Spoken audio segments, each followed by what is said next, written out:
today, right now's topic will be lupus or systemic lupus erythematosus. It took me a long time to manage to pronounce that. Um, so it's a autoimmune disease and it's a systemic. So it's one of the type of the chronic attack remitting autoimmune inflammatory disease that can affect any system or organ in a variable manner. Um, it's a debilitating disease. It's unknown.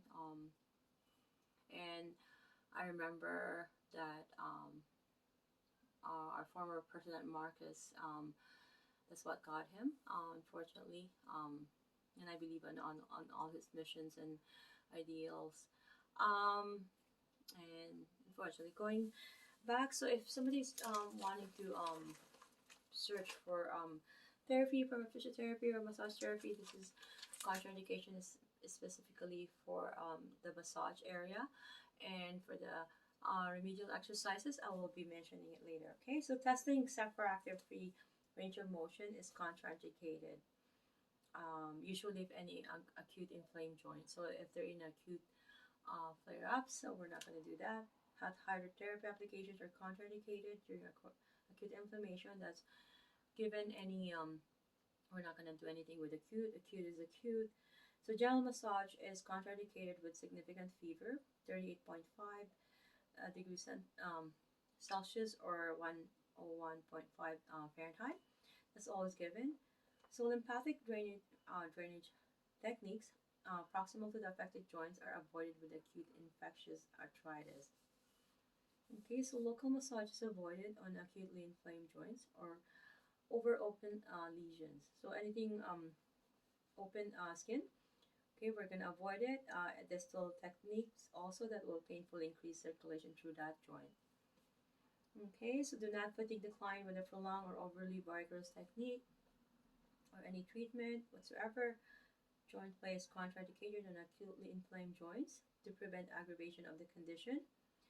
So gentle progressive grades of joint may be cautiously used with restricted tissue between flare-ups. Okay, we have to just be careful and cautious about it.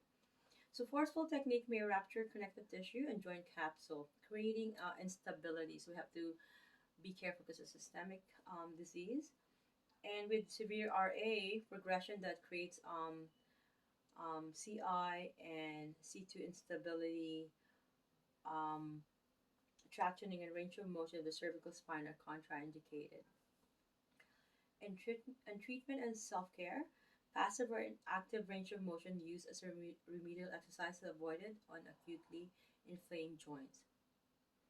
Okay, and between flare-ups, um, we're gonna avoid any deep vigorous techniques such as friction and deep direct fascial techniques. It may provoke inflammation in some clients. And with joint laxity and hypermobility, stretching techniques are used with caution, if at all. And then for vigorous passive stretching may also cause inflammation. So strengthening exercises should not be painful and should not fatigue the muscles. And if we think about it, this will work overall for all the inflammatory arthritis diseases, right? I just started with the lupus. Um, we're gonna have to any condition pertaining to systemic. We're gonna ask them when did it happen, what was their condition prior to when it happened, what was their health. We're gonna have to go through a lot of investigation, even if they already filled up that health history for us. Okay. Um, we're gonna also know, if the client recent situation, are they really in good health?